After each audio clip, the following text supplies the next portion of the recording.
The Cowichan Tribes' recent court victory in British Columbia has sparked intense debate about land ownership, Indigenous rights, and what this means for property owners. Fallout from a bombshell BC Supreme Court decision on Cowichan Tribes' land title continues to reverberate. The recent decision awarded the Cowichan Tribes fishing rights in the Fraser River and title to a swath of land in Richmond, where the Vancouver Island-based First Nation previously inhabited a village in the summer. The ruling could have significant unintended consequences for fee simple private property rights in BC, and that must be reconsidered. The judge in her 800-plus page decision held that Aboriginal title and private property rights, known as fee simple, can coexist. Today, we're breaking down this complex decision with facts, not fear. But before we dive in, it's important to acknowledge that this is a sensitive topic involving Indigenous land rights, property ownership, and ongoing reconciliation efforts. I'll aim to present multiple perspectives respectfully and focus on what the court has actually said to try and cut through some of the noise about politicians who are constantly being attacked about the end of property rights as we know it, and those Richmond homeowners that are justifiably in a bit of a panic. So here's what nobody's really explaining clearly. How can two different groups own the same land? And why isn't this actually the disaster that some people claim? So let's talk about it. So going back for over 150 years, British Columbia has run on the Torrens land system. The Torrens title is a certificate of title for an interest in land. On this single certificate, all transactions for the property land are registered. Transfers, mortgages, leases, and so on. With this registration guaranteed correct by the state. Robert Richard Torrens is widely regarded as having conceived the idea of the Real Property Act. Robert Richard Torrens also helped the introduction of the Torrens title system to other Australian states and New Zealand. Since then, the principle of the Torrens title system of land registration has spread throughout the world. Prior to the Real Property Act, disputes over land ownership and boundaries were frequent and sometimes violent. Under the Torrens system, there are few disputes because all dealings are recorded on the certificate of title, which is guaranteed by the state. Over the years, methods have been modernized, but the principle remains the same. When you buy a property, you get fee simple ownership, and this is the gold standard of property rights. Your name goes on a government registry, you get a title certificate, and that's supposed to be absolutely certain. Indefeasible is what lawyers call it. So this system is really the backbone of our economy. Banks lend hundreds of billions against these titles. Families pass down their real estate and homes for generations. Businesses invest millions based on this certainty of land ownership. But here's the thing. Most of British Columbia was never formally purchased from Indigenous peoples. No treaties, no sales agreements. The province just started registering land titles on top of historically Indigenous territories. So for over 150 years, we have already had two different claims to the same land. The Indigenous people are saying that we never gave this up, and justifiably property owners are saying, well, I bought this fair and square from the Crown. The Cowichan decision forces us to finally deal with this contradiction. So let's take a quick look at the Cowichan case and some quick facts. So the original claim was 1,846 acres in Richmond. The court only recognized title to about 800 acres of that original claim, or 40% of it. And the historical context is that the government took the land meant to be an Indigenous reserve in the 1850s. Now there's currently a pause, about 18 months, to negotiate how this is going to be reconciled and worked out. So why are people getting all worried about this? Well, Richmond Mayor Malcolm Brodie sent letters to about 125 to 150 property owners warning of potential impacts, saying that their Aboriginal title and fee simple ownership cannot coexist, and that this could dismantle the land title system as we know it. The Cowichan have responded saying that this is deliberately inflammatory and misinformation. They emphasize that they never challenged individual property owners. They're going after the government lands. There's about 780 acres currently owned by the government of Canada. the Vancouver Fraser Port Authority, and the City of Richmond. But the court said that Aboriginal title exists over the whole area, the 800 or so acres that they recognize. And this is where things are going to get a bit more complicated. So here's the core problem in this puzzle. So Aboriginal title means exclusive use and control of land, and it has constitutional protection, the highest rule of law on the land, and it's never extinguished. It still exists. Fee simple ownership, on the other hand, also means exclusive use and control of land. It's registered in the Torrens system, managed by BC Land Title, and is really the backbone of our modern economy. So if you see the problem here, there's two exclusive ownerships, claims of the same land. It's like saying two people can both be the sole owner of the same car.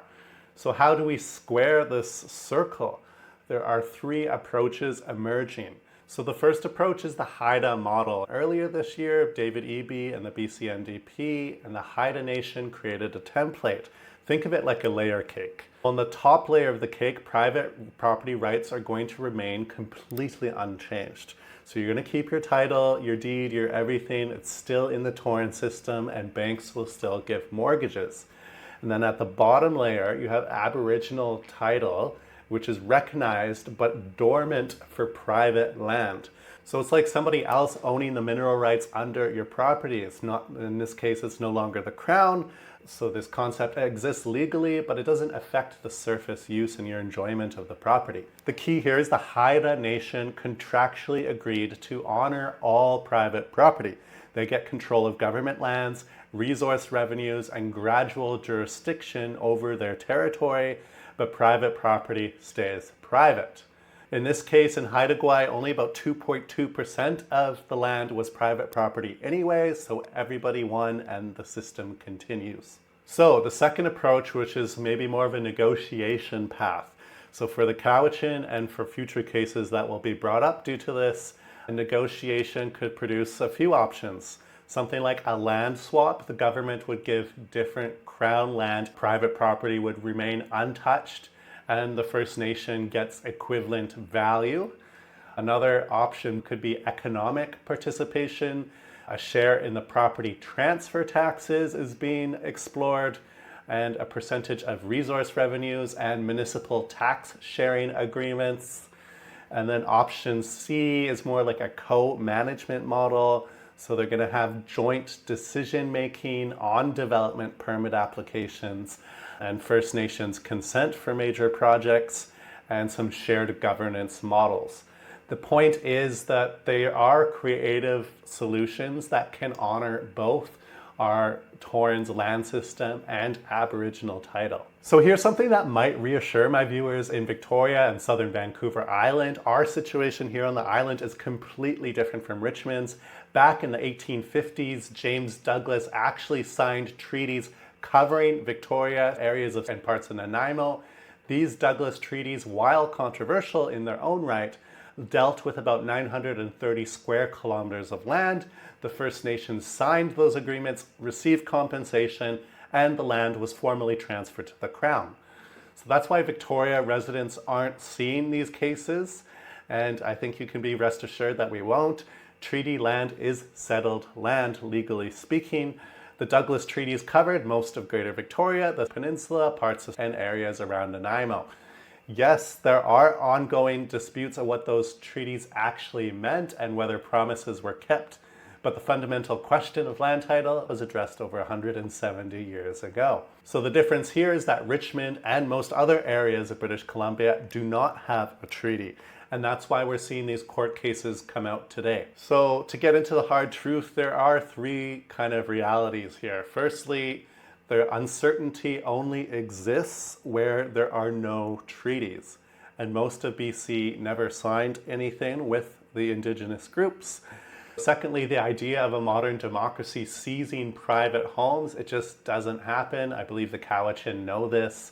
And thirdly, our economy needs certainty. Indigenous peoples also need justice.